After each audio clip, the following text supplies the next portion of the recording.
A continuación, me permito hacer lectura de la hoja de vida del embajador emérito Sergio González Gálvez, quien dictará la conferencia México y las Naciones Unidas. El embajador emérito Sergio González Gálvez nació en Toluca, licenciado en Derecho por la Universidad Autónoma de Nuevo León, cursó estudios de posgrado en Derecho Norteamericano y Derecho Internacional en la Universidad de Georgetown, Washington, D.C., doctor honoris causa por la Universidad Autónoma de Nuevo León y por la Universidad Interamericana de Cuernavaca. Ingresó al Servicio Exterior Mexicano por examen de oposición en 1960, fue nombrado embajador en 1975 y embajador emérito en 1998. En el exterior prestó sus servicios en la representación en Ginebra, en las embajadas de México en Brasil y Japón. En este último fue embajador en 2 ocasiones por un total de 8 años. Con sede en Japón, fue embajador concurrente en la República de Corea y Vietnam. En la Cancillería fue subsecretario de Relaciones Exteriores en 2 ocasiones, de 1988 a 1992 y de 1994 a 1997. Entre otras instituciones educativas, ha sido profesor de asignatura en la Universidad Nacional Autónoma de México, en la Universidad Autónoma del Estado de México, en la Universidad Anáhuac, en la Escuela Superior de Guerra, en el Colegio de Defensa y la Universidad de las Naciones Unidas con sede en Tokio, y ha sido profesor emérito de la Universidad de Tokio, Japón. También ha servido en el Gobierno del Estado de México y en la Municipalidad de Toluca, encargado de asuntos internacionales durante varias oportunidades. Con mucho gusto le damos la palabra al embajador Sergio González Gálvez.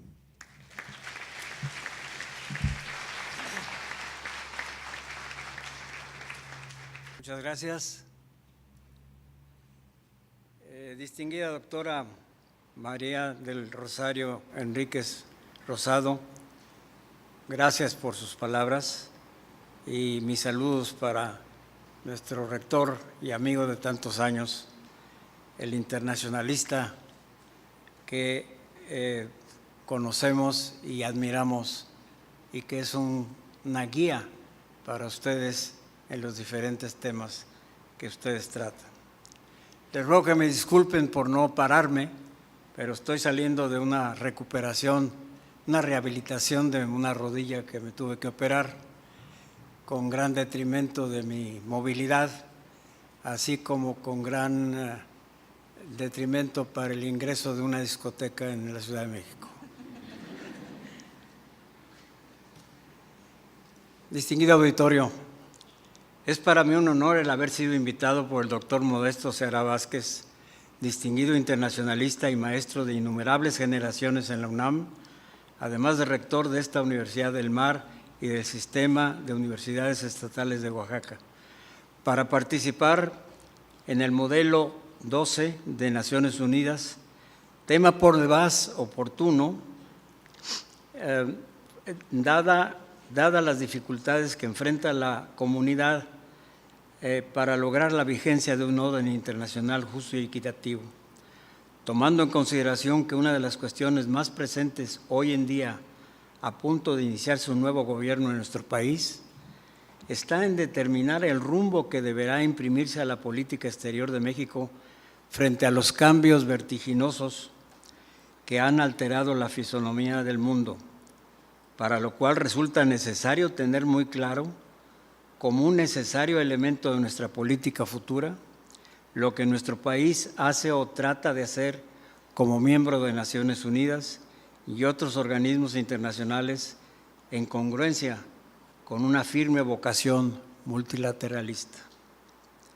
Hay que advertir asimismo que la acelerada dinámica del mundo contemporáneo está marcada por múltiples signos de ambivalencia y de incertidumbre, con riesgos de inestabilidad, gracias a los innumerables conflictos armados regionales sin que la ONU haya podido pacificarlos y la constante amenaza de un enfrentamiento nuclear entre los países que adquieren o fabrican armas no solamente nucleares, sino otras de destrucción masiva.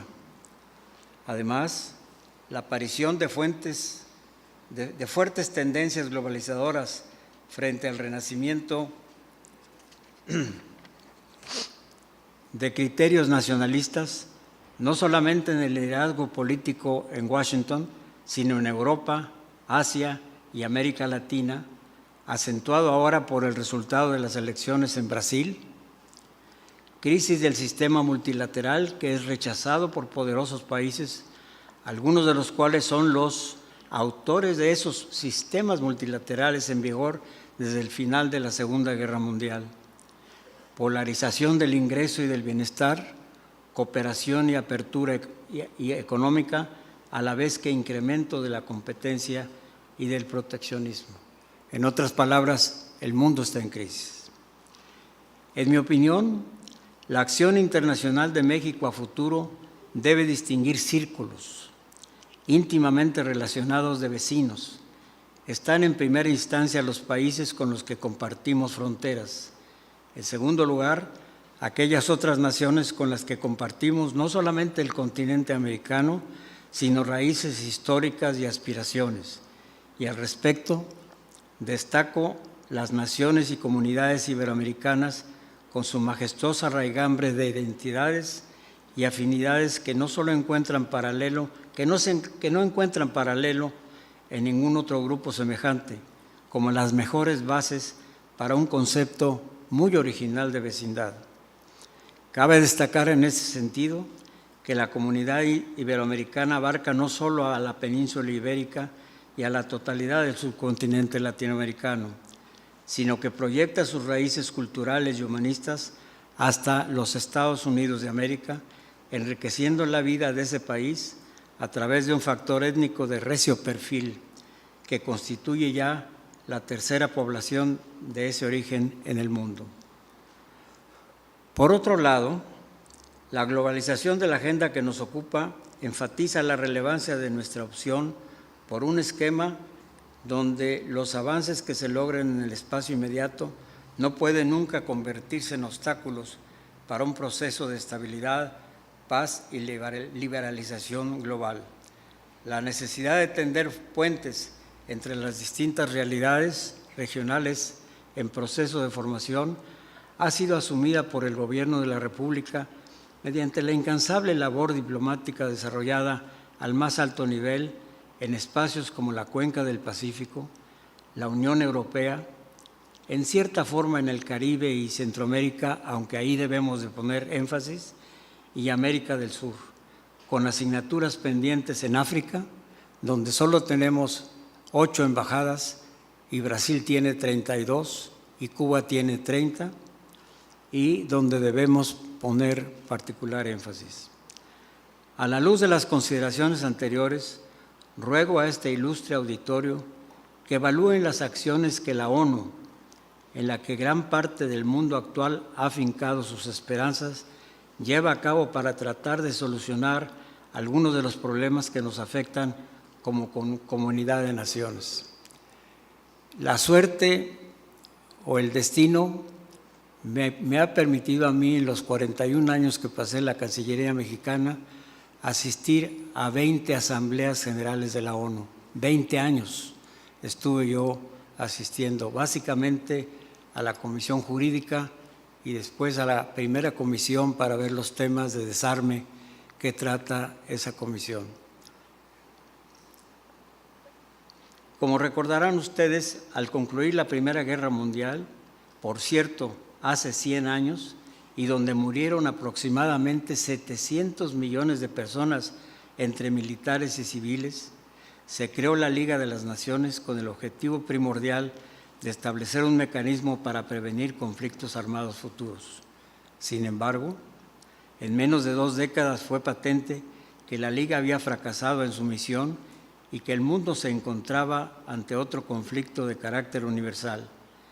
Y cuando la Segunda Guerra Mundial estaba por terminar en 1945, representantes de 51 naciones, México inclusive, se reunieron en San Francisco, California, para firmar la Carta de las Naciones Unidas y crear una nueva organización cuyos objetivos fueron, sin duda, más ambiciosos que los de la Liga de las Naciones, aunque muchos de los cuales han enfrentado oposición de países que pretenden dominar el panorama internacional, sea por la fuerza de las armas o con su poder económico.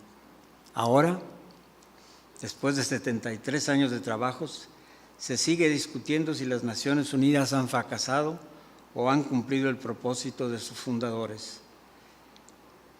Los que destacan las limitaciones de la Organización Mundial señalan que no solo la ONU ha fracasado en mantener la paz, ya que desde 1945 que se fundó, han ocurrido 248 conflictos armados en 156 zonas del planeta, sino que la organización tampoco ha tenido gran éxito en áreas económicas y sociales.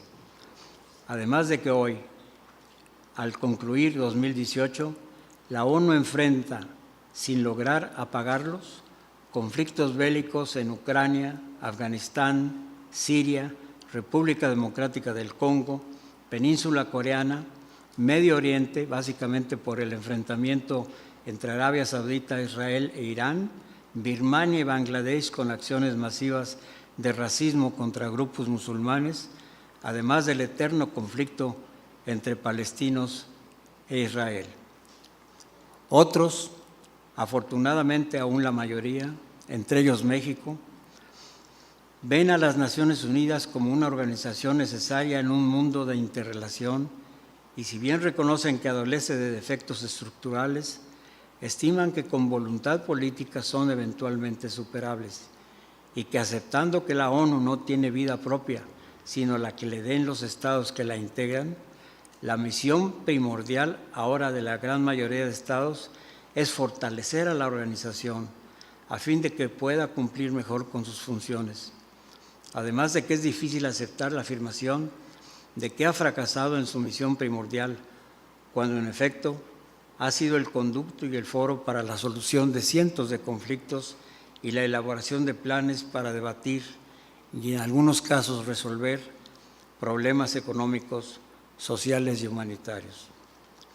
Frente a esa problemática, la Organización Mundial que nos ocupa el día de hoy no ha permanecido estática, sino que se ha organizado promoviendo proyectos y planes sumamente ambiciosos, como es la aprobación de la llamada Agenda 2030 para el desarrollo sostenible, además de promover en uno de los temas más controvertidos un pacto global, aún por ser aprobado, para lograr una migración segura, regular y ordenada que fije reglas sobre cómo tratar las corrientes migratorias internacionales que recientemente se han multiplicado en el mundo entero y que hoy en día afectan a más de 65 millones de personas. Además de presentar para discusión y aprobación un novedoso conflicto de gran actualidad en el que México ha jugado un papel clave. Me refiero al análisis del cambio tecnológico exponencial en áreas marcadas en la Agenda 2030 como son A, el fin de la pobreza, B, lograr energía asequible y no contaminante, C, acción para el clima, es decir, mantener los niveles del clima en términos adecuados, D, hambre cero, E, trabajo decente y crecimiento económico, F, vida submarina, G, salud, H, industrias e infraestructura, I, vida de ecosistemas terrestres, educación de calidad, reducción de desigualdades, paz con justicia, igualdad de género, ciudades sostenibles, alianzas para lograr los objetivos citados, que es muy importante, agua limpia y saneamiento y producción y consumo razonables. Además, con el plan antes descrito, el secretario general de las Naciones Unidas inició una campaña para alinear los trabajos de la organización con la Agenda 2030 descrita, en la que se incluye la rehabilitación de las facultades de la Asamblea General de la ONU, y México ha trabajado en la limitación del veto en el Consejo de Seguridad, que es uno de los problemas más graves que enfrenta la organización. El veto impide en múltiples ocasiones que se adopten decisiones para detener conflictos armados. Y en eso tenemos que trabajar como país. Yo creo que ese es un tema fundamental y ojalá que ese tema se pudiera analizar en el foro que ahora se inicia. Tenemos la responsabilidad de buscar la forma cómo evitar que el veto sea un obstáculo para mantener la paz mundial. México y Francia han presentado una propuesta voluntaria para los miembros permanentes en el que se establece que el veto no se debe de utilizar cuando está involucrado un crimen contra la humanidad o un acto de agresión. Sin embargo, los miembros permanentes del Consejo de Seguridad no han observado con estricta realeza este equilibrio. Entonces, yo les quisiera señalar que México debería, lo ha hecho pero no en forma consistente, debería de volver a revivir la famosa resolución Unión Pro Paz, adoptada en 1950 durante el conflicto de Corea, donde se decidió adoptar una resolución que establece que cuando el Consejo de Seguridad no puede adoptar una decisión para detener un conflicto armado por un veto de un miembro permanente, la Asamblea General de las Naciones Unidas tiene la responsabilidad residual, como dice el propio artículo de la Carta de la ONU, de tomar el caso y adoptar las medidas correspondientes. Yo creo que esto es muy importante. También otro tema en el que yo les rogaría su atención es la actualización de los principios que rigen las operaciones de paz en la ONU. Como ustedes saben, las operaciones de paz en la ONU no están previstas en la Carta de las Naciones Unidas, sino que fue una decisión adoptada a propuesta de Dag Hammarskjöld, uno de los mejores secretarios que ha tenido la Organización Mundial, y se ha ido desarrollando a través de los años, pero adolece de muchos vicios. Por eso México ha tenido cierta reticencia a incorporarse a las operaciones de paz en Naciones Unidas. Tenemos un embrión de oficiales militares y navales que están participando en operaciones de paz, pero no hemos mandado contingentes hasta que no se cambien los principios que rigen las operaciones de paz. Y entre lo que debe de cambiarse es establecer una prohibición absoluta de que en las operaciones de paz participen tropas de los miembros permanentes del Consejo de Seguridad. Ha habido operaciones de paz de las Naciones Unidas en las que ha participado tropas francesas, inglesas o inclusive norteamericanas. Sin embargo, esos tres países participan en las operaciones de paz, pero no obedecen las órdenes del comandante nombrado por las Naciones Unidas, sino que obedecen únicamente lo que sus estados mayores les indiquen. Y esto me parece un absurdo de que los americanos hagan lo que quieran, o los franceses o los ingleses, en una operación de paz que tiene definida su mandato por el propio Consejo de Seguridad. Y como ustedes saben, el Consejo de Seguridad tiene su propio Estado Mayor, que es el que filtra las decisiones que se adoptan en ese foro para que operen las operaciones de paz. Yo creo que esto es sumamente importante. Otro tema que nos ha llamado la atención en cuanto a la necesidad de adoptar medidas es el tema de corrupción, que como ustedes saben es una de las banderas del gobierno que tomará posesión el 1 de diciembre en nuestro país. Y se están elaborando algunos códigos que serán sometidos a la negociación sobre este importante y controvertido tema. Yo creo que eso es fundamental. México, desde el principio de la organización, ha sido uno de los abanderados de la lucha contra el armamentismo.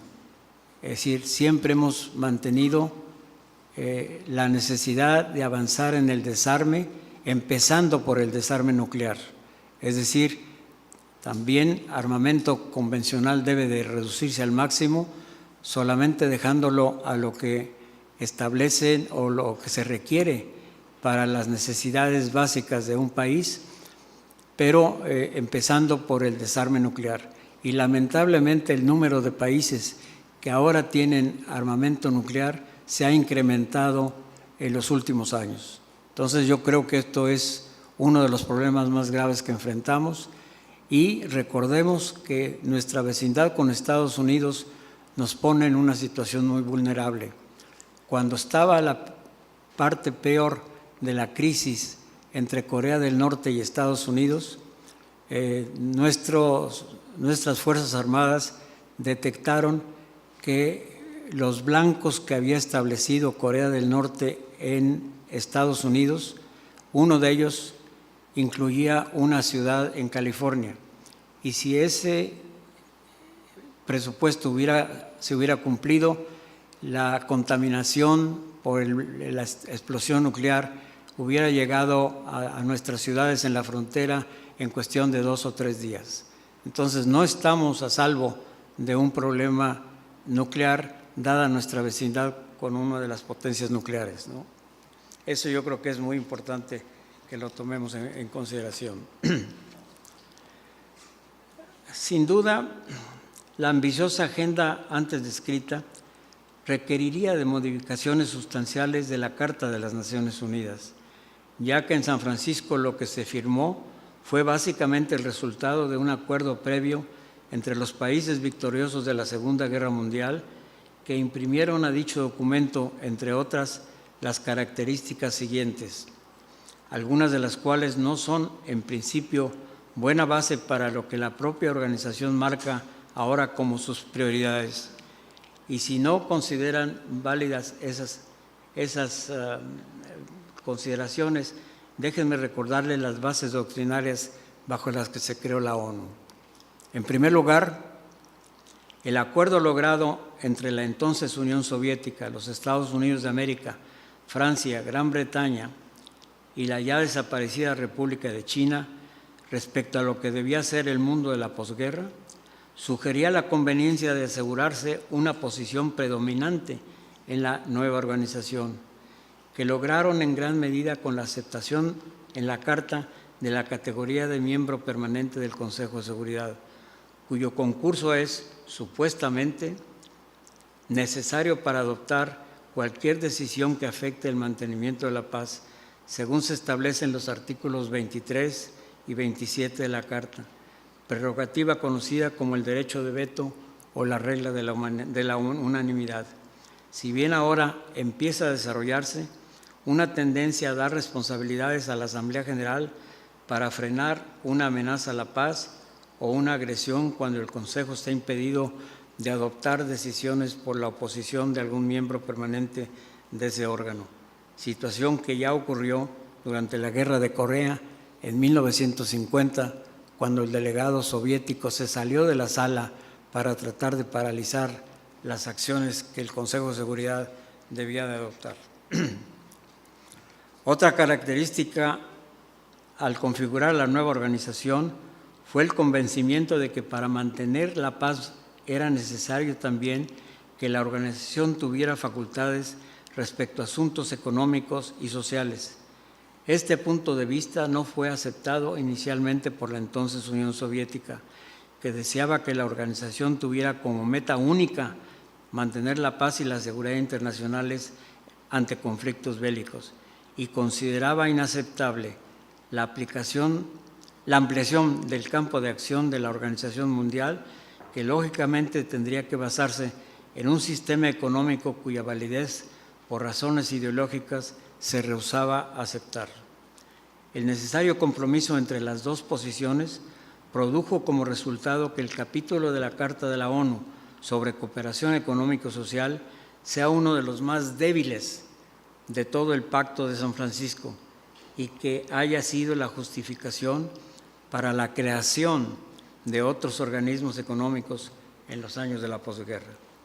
Finalmente, como consecuencia de la experiencia de la Liga de las Naciones, cuyo pacto trató de establecer un sistema que operaba en términos más o menos automáticos, al aplicar sanciones de carácter económico y financiero contra un Estado que violara la prohibición de hacer uso de la fuerza, se incluyó en la Carta lo que algunos teóricos han dado en llamar la indispensable relación entre responsabilidad y poder, que se refleja en el hecho de conceder el monopolio decisorio para aplicar medidas coercitivas al Consejo de Seguridad, en el que están protegidos los intereses y responsabilidades de los principales victoriosos de la Segunda Contienda Mundial, pero definitivamente no los de la comunidad internacional en su conjunto. De estas consideraciones anteriores, este distinguido auditorio comprenderá las limitaciones de la ONU para cumplir con su función en forma adecuada, con una Carta Constitutiva basada más en criterios de poder que en principios democráticos.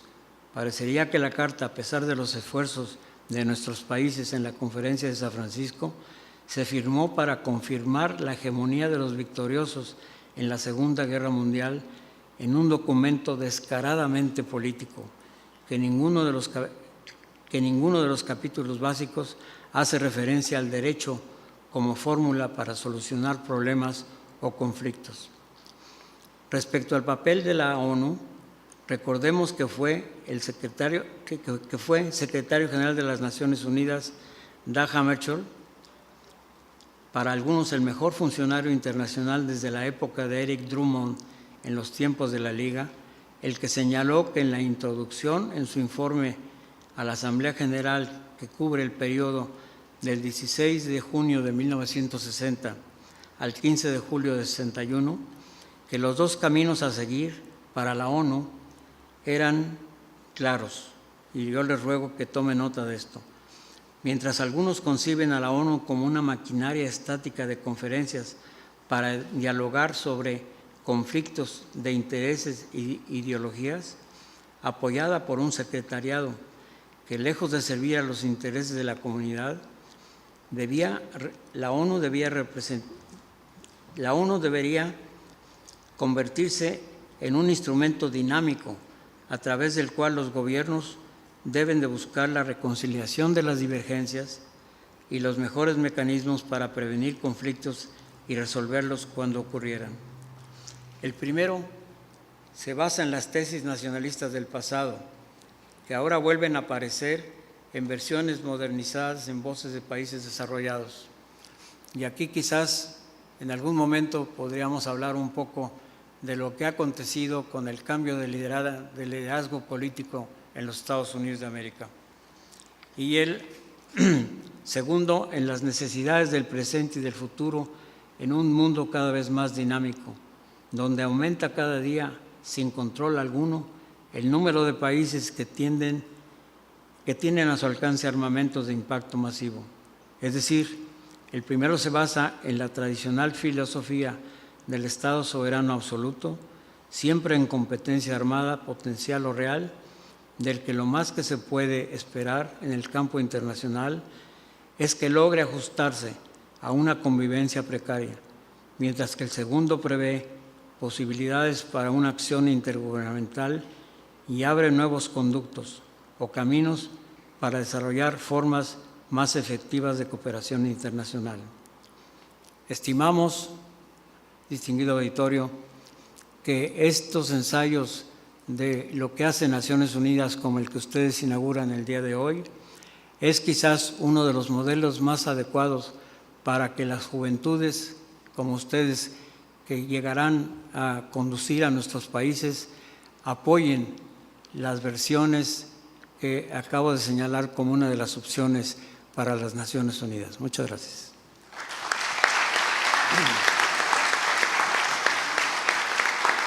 Buenos días, excelentísimo señor embajador. Es un gusto tenerlo aquí y como miembro organizador como uno de los miembros organizadores de este modelo de Naciones Unidas en su edición decimosegunda, es un honor tenerlo aquí.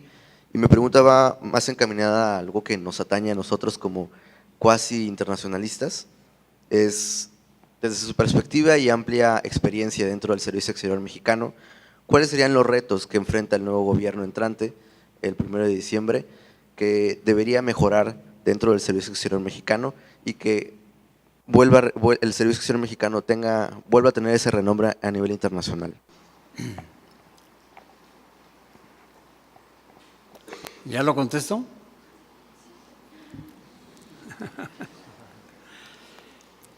Bueno, mire, el Servicio Exterior Mexicano ha adolecido de muchos problemas en los últimos años.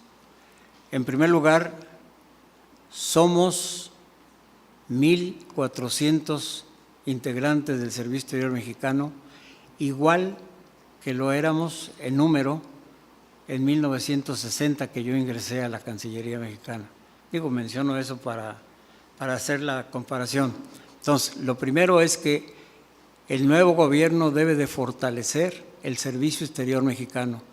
Yo le diría que casi duplicar el número de miembros e integrantes del Servicio Exterior Mexicano. El segundo defecto y gran problema que tenemos es la incorporación de políticos al Servicio Exterior Mexicano, ¿no? El gobierno que va a entrar el día 1 de diciembre adoptó una decisión drástica y que a mí me parece válida si lo saben resolver con rapidez. Les instruyó a todos los embajadores en el exterior que son políticos y que no son miembros del Servicio Exterior Mexicano que se despidieran y que estuvieran de regreso en México antes del 1 de diciembre.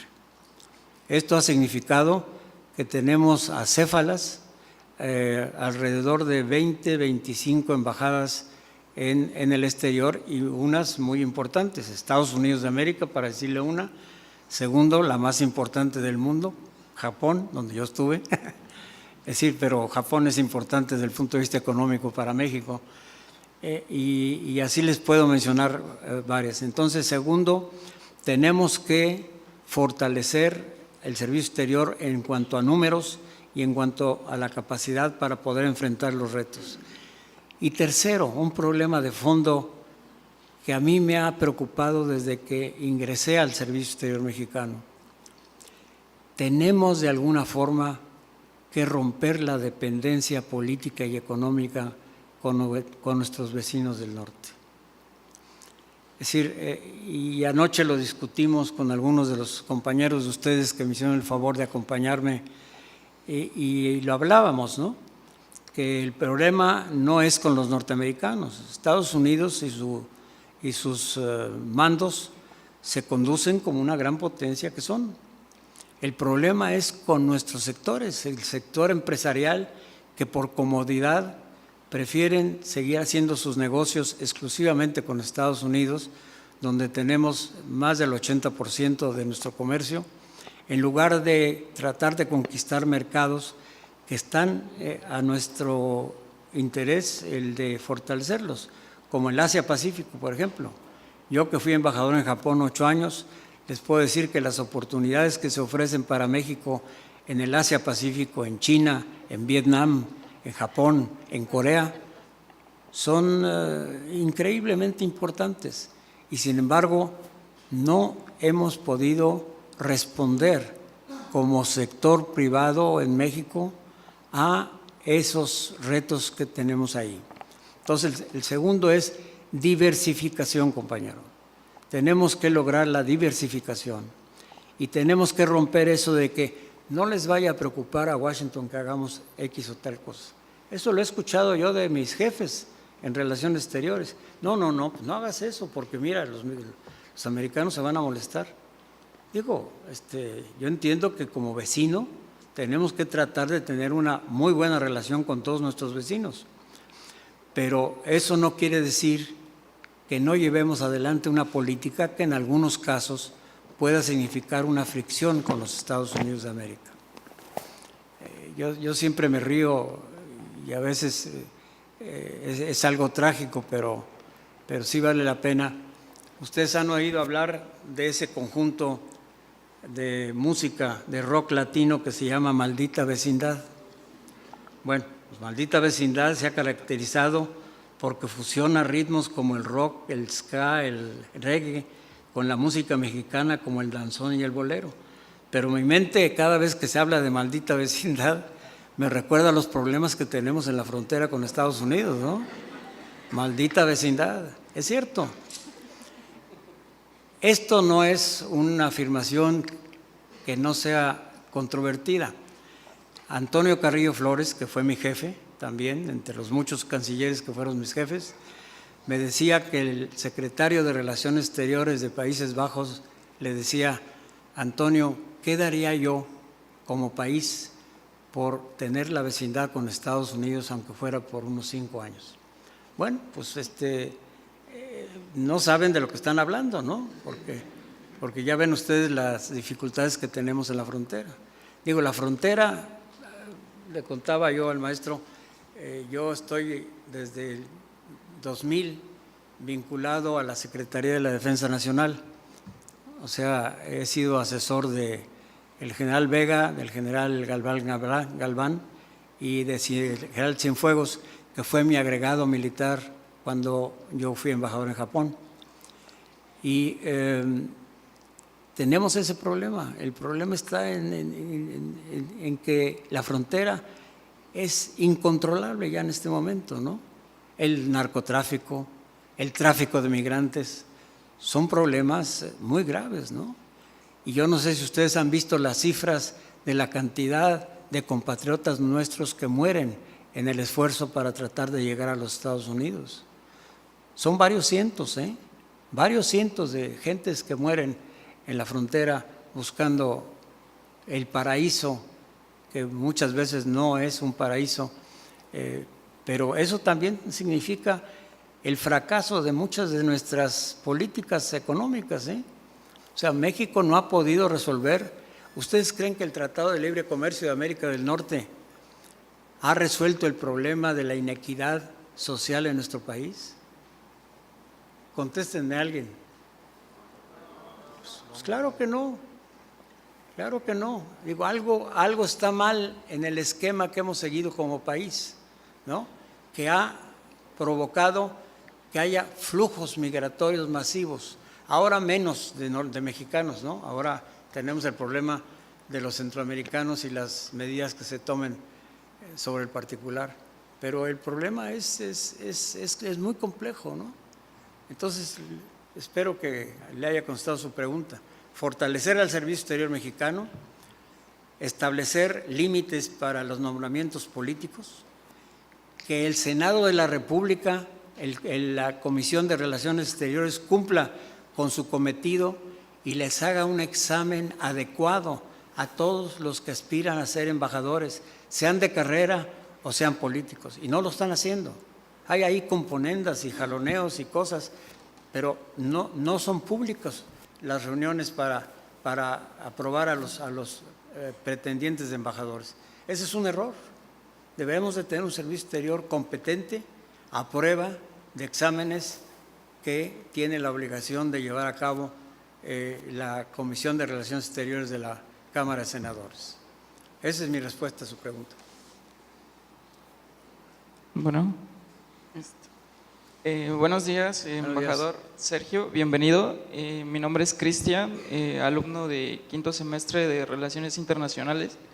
Me gustaría saber su opinión acerca de qué piensa usted de la propuesta del presidente Emmanuel Macron de crear un verdadero ejército europeo y que pues Angela Merkel también lo haya apoyado para no depender en este caso de Estados Unidos.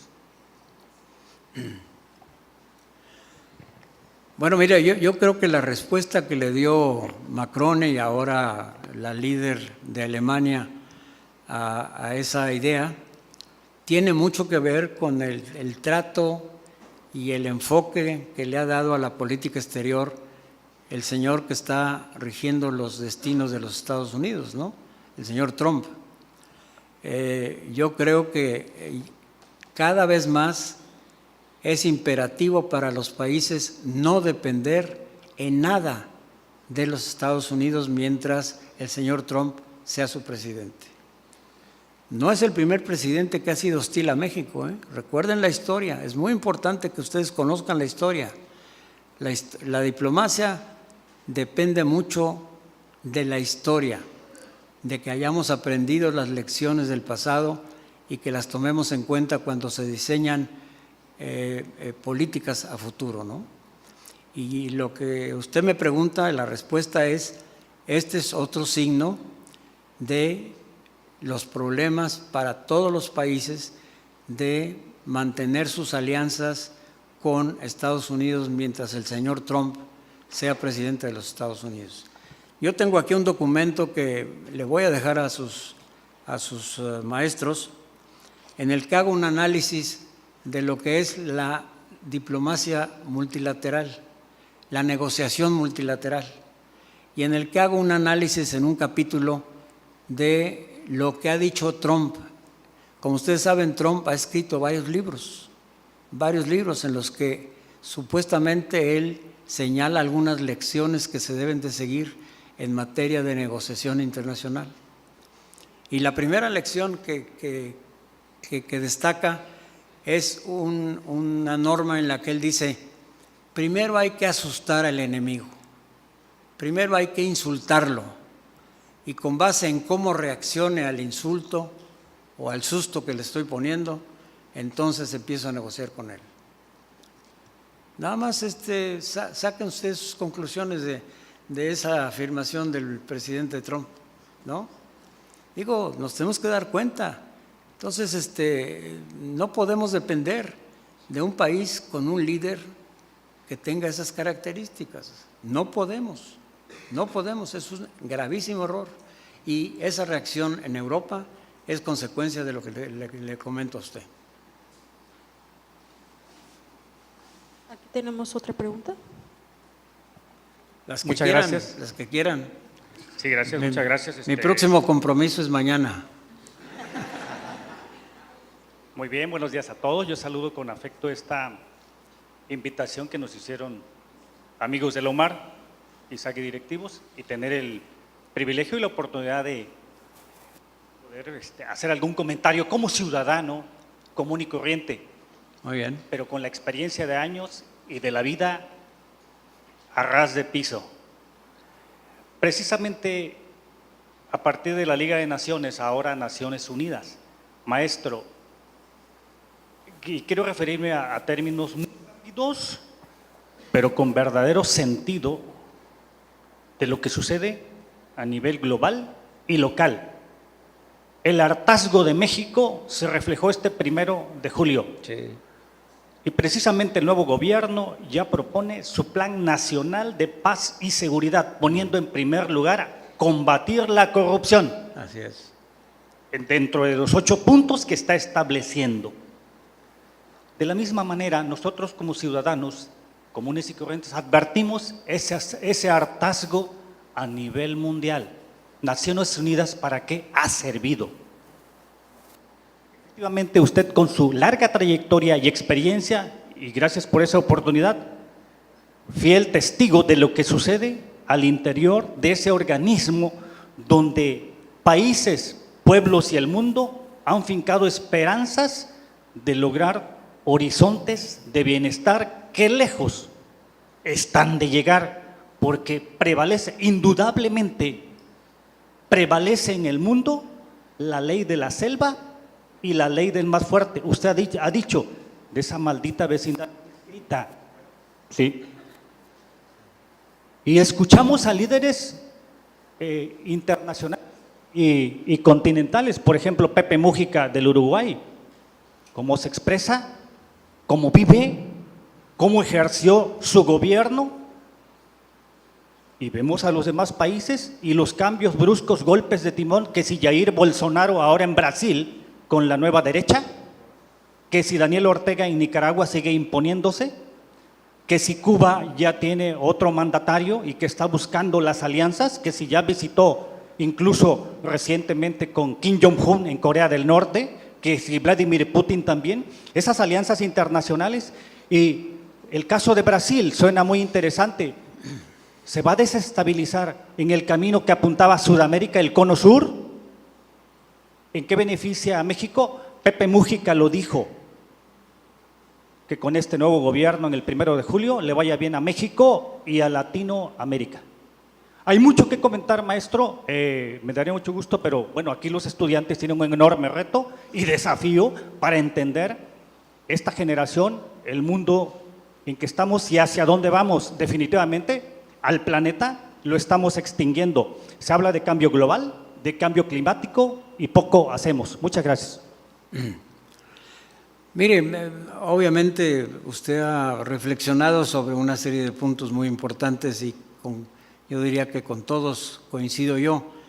El primero, y quizás el más importante que usted mencionó al comienzo, es el hecho de que el resultado de las elecciones en México es resultado de una reacción, de un hartazgo a lo que vivíamos antes, ¿no? Digo, la reacción en los 30 millones de votantes que han votado por el nuevo gobierno es un reflejo de eso en gran medida, ¿no?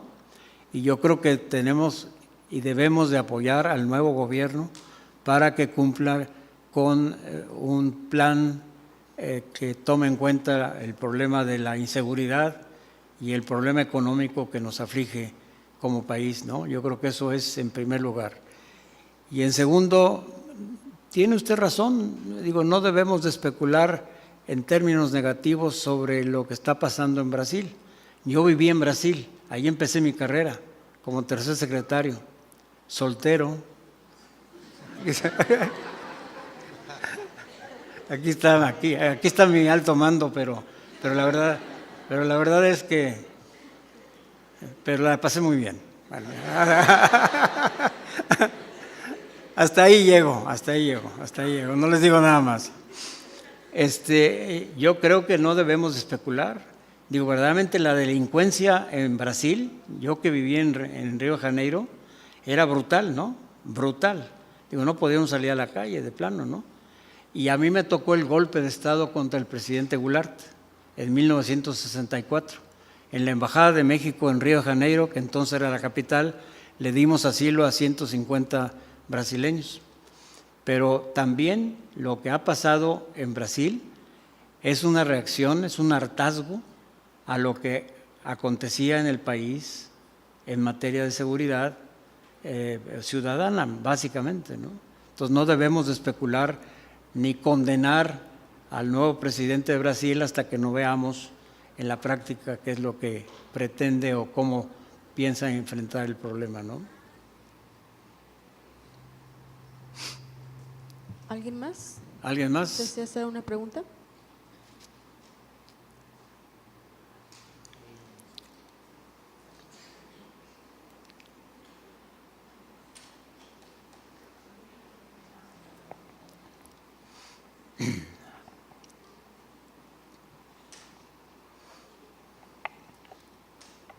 Buenos días, señor embajador. Mi nombre es Fernando Santos. Soy estudiante de RI de 7º semestre. Mi pregunta va dirigida, respecto al tema de la última Asamblea General que hubo y la votación que hubo respecto al embargo que mantiene Estados Unidos hacia Cuba. Y bueno, en esta última Asamblea me parece que todos votaron a favor, excepto Estados Unidos e Israel. Entonces, la representante de Estados Unidos en la Asamblea General dijo que la ONU no tiene capacidad para estar influyendo en las políticas económicas de Estados Unidos. Entonces, bueno, sí, ¿cuál es su opinión respecto a eso? Y entonces, como ¿qué importancia tiene o cuál es el sentido de someter a votación el embargo cubano si al final de cuentas la ONU no tiene como una capacidad para hacer algo más allá que ser como una fuerza de presión hacia este tema? En efecto, usted tiene razón. Año tras año se adopta una resolución recomendatoria, que es la mayoría de las decisiones que toma la Asamblea General. Son todas recomendatorias lo que adopta la Asamblea General, salvo cuando se aprueba el presupuesto de la ONU. Cuando se aprueba el presupuesto de la ONU por parte de la Asamblea, esas decisiones son obligatorias. Pero tiene usted razón, no se ha podido cambiar las medidas coercitivas que está aplicando Estados Unidos contra Cuba en contra de la propia Carta de la ONU, porque como usted sabe, para aplicar sanciones contra otro país se necesita el aval del Consejo de Seguridad o en su defecto de la Asamblea General, y Estados Unidos no tiene el aval de ambos. Aquí hay un problema de fondo que usted debe de entender. Estados Unidos nunca se ha resignado a que haya países en el Caribe que sean hostiles a ellos. Es decir, el caso de Grenada, ¿no? El caso de Cuba, ¿no? El caso de Puerto Rico, etcétera, le dan a usted una idea de que para ellos el Caribe debe ser norteamericano, y por eso están en esa posición de no aceptar nada que tenga ese levantamiento de sanciones o cancelación de sanciones contra Cuba, ¿no? ¿Cuál es el sentido? Tenemos que seguir insistiendo hasta que no se entienda en Washington de que el mundo entero está con Cuba y que no podemos aceptar este tipo de sanciones adoptadas en forma unilateral.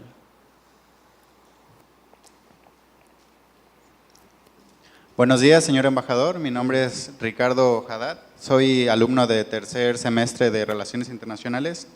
Y mi pregunta es, usted mencionó que los estados participantes de Naciones Unidas suelen firmar por tratados de la paz y del control armamentístico, pero podemos ver que mediante el incremento de las nuevas armas nucleares y cibernéticas no se hacen respetar, y aunque los países estén firmando por los tratados de paz y el control armamentístico, no hay un regulador directo.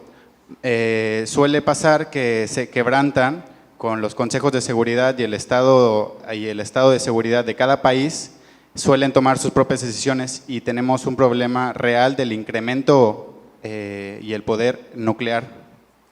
¿Qué probabilidad hay de tener un regulador que se haga respetar mediante Naciones Unidas? Bueno, estrictamente hablando, sí hay un regulador, sí hay un foro en Naciones Unidas que se encarga de supervisar y de tratar de avanzar en el desarme, empezando por el desarme nuclear.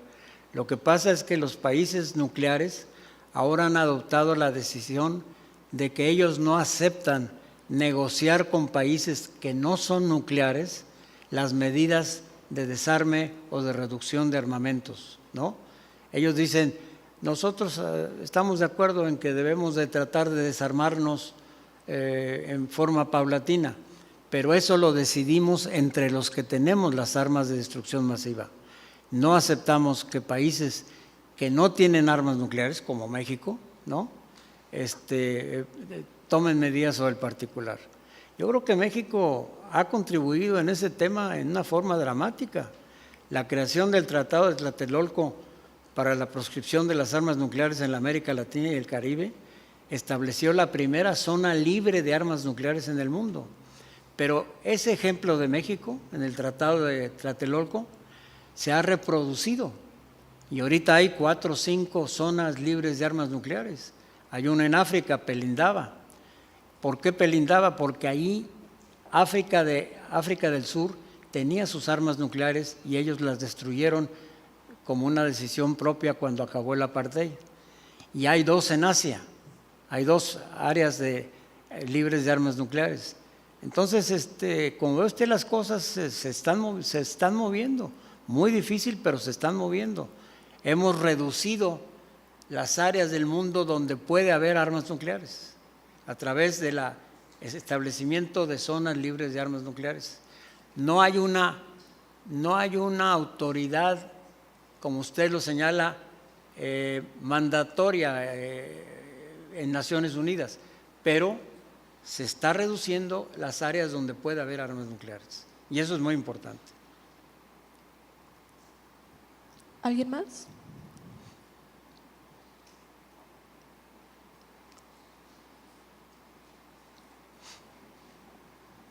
Buenos días, mi nombre es Dona Gil Luis, soy estudiante de 9º semestre de Relaciones Internacionales y bueno, yo quiero preguntarle acerca de, según su perspectiva, cuáles son los principales problemas de seguridad que México debería tener en cuenta. Hay analistas políticos que hablan acerca de que con la entrada de este nuevo gobierno y con la cancelación de varios proyectos económicos que se llevaban a cabo desde la reforma energética y todo eso, hablan acerca de incluso la posibilidad de que Estados Unidos quiera pues invadir, ¿no? Por parte de la frontera norte. He escuchado eso en algunos análisis políticos. También tenemos el problema de la violencia, del crimen organizado, del narcotráfico, o en qué asunto debe ponerle México como la importancia en temas de seguridad o en temas económicos, reducción de la pobreza, etcétera. Bueno, mire, yo creo que hay que leer con mucho cuidado lo que se aprobó ayer. Ayer hubo una reunión con el presidente electo en el que se diseñó el nuevo programa de seguridad para el país. Yo le confieso que no lo escuché, estaba yo viajando hacia Huatulco, ¿no? Y no lo he visto, pero ahí están las premisas bajo las cuales el nuevo gobierno va a establecer las condiciones para asegurar o para tratar de asegurar la seguridad en el país, ¿no? Hay que ver eso con cuidado. Me llamó la atención hoy en la mañana, estábamos en la televisión, mi esposa y yo, y vimos que había echado marcha atrás el presidente electo en la idea de prácticamente disolver o cambiar la estructura de las Fuerzas Armadas para una fuerza de paz que él le llamó, y señaló que ahora la fuerza de paz que sí se va a crear, empezando con 50,000 elementos, va a ser parte de los esquemas de la Secretaría de la Defensa y de la Secretaría de Marina. Eso me parece más sensato que la idea anterior, ¿no? Pero le confieso que las premisas en materia de seguridad en este momento no las conozco porque fueron declaradas apenas el día de ayer en la tarde, ¿no? Pero mire, la idea de que hay una invasión de Estados Unidos a México yo creo que es sumamente remota, ¿no? Ha habido algunos intentos. Mire, hace unos años, en mi función en la Secretaría de la Defensa, detectamos, y lo detectamos de una forma muy sencilla a través de Internet.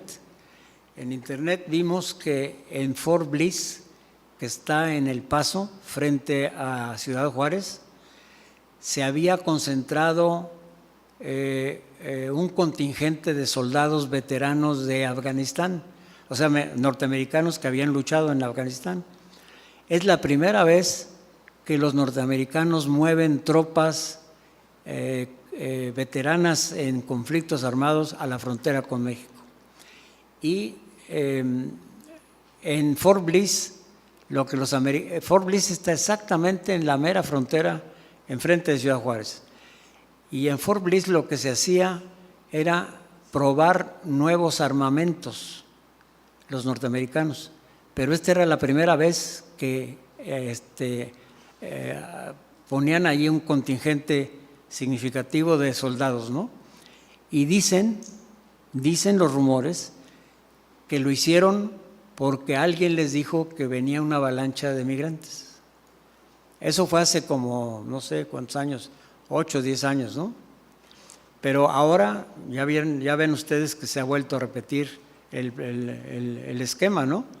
Se han puesto creo que 15,000 soldados, no Guardia Nacional, La Guardia Nacional son civiles que pasan horas en el ejército, sino soldados del ejército norteamericano en la frontera con México. Esto puede causar una serie de incidentes y problemas gravísimos, pero la idea de una invasión de los Estados Unidos a México no la veo yo en el panorama. Ok, tenemos una última pregunta. Bueno, pues buenos días.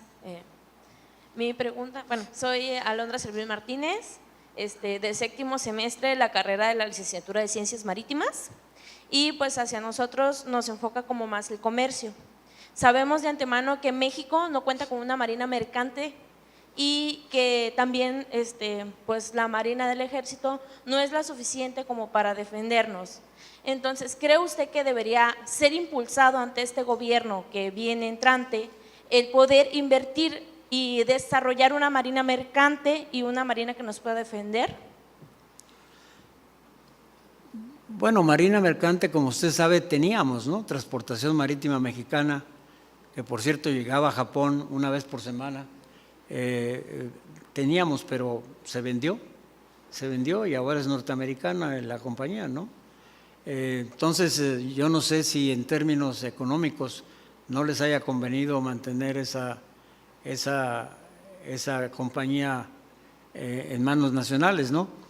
En cuanto a la Marina de Guerra, como usted sabe, nos hemos reducido a tener embarcaciones para defender nuestras costas, inclusive con navíos hechos en México, que es un gran mérito, ¿eh? Estamos construyendo muchos de los navíos, casi todos los navíos que tenemos en México, en astilleros mexicanos. Entonces, para defender nuestras costas de los narcos, ¿no? O de una posible incursión de terroristas, creo que la Marina de Guerra Armada de México es suficiente, ¿no? No tenemos, obviamente, una marina como para salir al Asia-Pacífico a luchar, ¿no? Eso no. Pues no tenemos los recursos, digo, no. Acuérdese usted que todo se tiene que pagar con dinero y no hay ese dinero para convertirnos en una fuerza naval. Bueno, de esta manera culminamos la ceremonia de apertura del 12º modelo de Naciones Unidas de la Universidad del Mar. Agradecemos una vez más la presencia del embajador emérito Sergio González Gálvez. Agradecemos también a los miembros de la mesa del presidio y a todos ustedes por acompañarnos en esta mañana. Muy buenos días.